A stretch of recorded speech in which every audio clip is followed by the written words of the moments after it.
Hello everyone, welcome back to my channel. In this video, I am going to show you 4 different eyeliner looks. So let's get started. First, I done my eyebrows with this eyebrow pencil from Nykaa. Then I apply some concealer on my lid to cover all the darkness and blend this out very well. Now for the first look.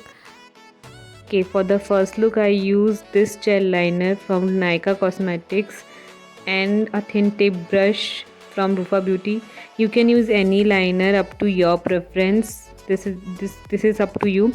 For the first look, I create a normal liner on my upper lash line. I create a very thin liner, not too thin, not too bold. It's in between, and yeah, it's done. It looks super natural.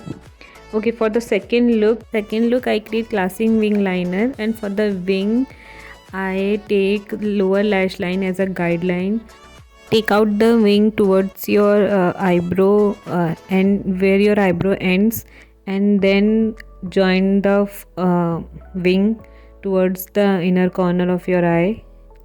And yeah, it's done. It looks super classy. Then for the third look, out the liner from your inner corner of your eye towards the nose in V shape. It will give you such a nice cat eye look. And apply some kajal on my lash line and smudge it. This look give you such a bold eye look, and I seriously love this. You can carry this look in anywhere and flaunt it. And yeah, for the fourth look, I just create a line under my wing. Just draw a line, simply draw a line, and it look like a graphic liner effect, and looks very nice and chic. And yeah, this is my final look. Hope you guys like it. If you like, please subscribe to my channel. Thank you. Bye.